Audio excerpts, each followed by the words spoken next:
Γεια σας και χαρά σας. Σήμερα είμαστε στην ιστορική παραλία Φάντασμα Σότος. Μια παραλία που παλιά έσφιζε από ζωή, χαρά και υγεία. Και τώρα είναι μια παραλία που έχει εγκαταλειφθεί δυστυχώς. Και είναι από τις πιο διάσημες παραλίες, ήταν βασικά από τις πιο διάσημες παραλίες της Αίγινας. Και τώρα πάμε να δούμε πώς έχει καταντήσει μετά από τόσα χρόνια.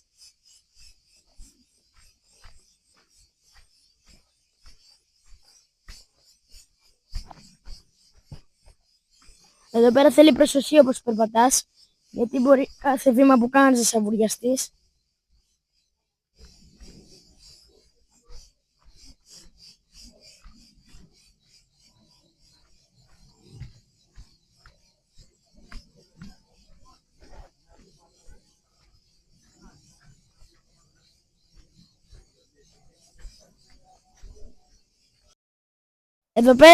Παλιά εδώ πέρα είχε καρέκλες, τραπέζια καρέκλες.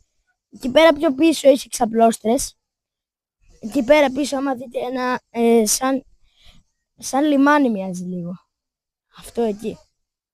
Κάνουν πάρα πολλοί άνθρωποι το μπάνιο τους, γιατί έχει γενικά ωραία νερά, αλλά τώρα έχει φυσήξει αέρας λίγα και βρώμικα. Επίσης εδώ πέρα μοιάζει λιγάκι σαν να είναι πειρατικό καράβι, άμα δείτε, δηλαδή εδώ πέρα κάτω μοιάζει σαν ένα πειρατικό καράβι, δηλαδή είναι style σαν πειρατικό μαγαζί. Τώρα πάμε να δούμε το μπαρ που σου έχει παραμείνει. Εδώ πέρα από ό,τι έχω ακούσει πάγια ήταν πιο ωραία. Καλά, το έχω 50 φορές, αλλά μοιάζει σαν πειρατικό στυλ. Είναι πάρα πολύ ωραία, ήταν βασικά πάρα πολύ ωραία. Εδώ πέρα μαγειρεύανε οι μάγειρες. Τώρα έχει γίνει όμως χάλια. Για το λόγο ότι έχει βάλει πάνω πέτρες, δεν το έχουν συντηρήσει. Πάντως, άμα κάποιος ήθελε, επειδή έχει και ωραία παραλία, θα μπορούσε να το ξανανοίξει σαν επιχείρηση. Εδώ πέρα παλιά ήταν γεμάτο χαρά. Αλλά τώρα είναι μια παραλία φάντασμα. Τώρα πάμε να δούμε το πίσω σημείο του μαγαζιού. Λοιπόν, εδώ πέρα έχει κάτι τουαλέτες. Κοιτάξτε, είναι κανονικές τουαλέτες, είναι απλά είναι λιγάκι παλιές.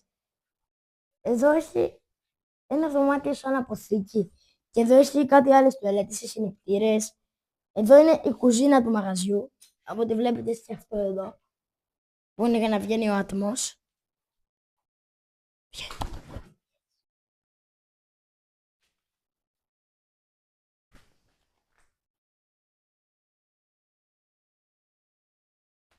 Εδώ έχει κάτι διακόπτες που δεν θα το ρισκάρουμε να δούμε αν δουλεύουν. Και τώρα πάμε να βγούμε.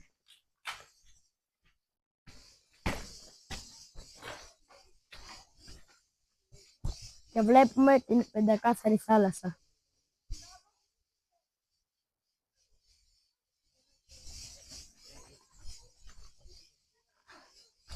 Αυτό ήταν το βίντεο. Αν σας άρεσε κάντε like, subscribe. Και το επόμενο βίντεο θα είναι πάρα πολύ εντυπωσιακό.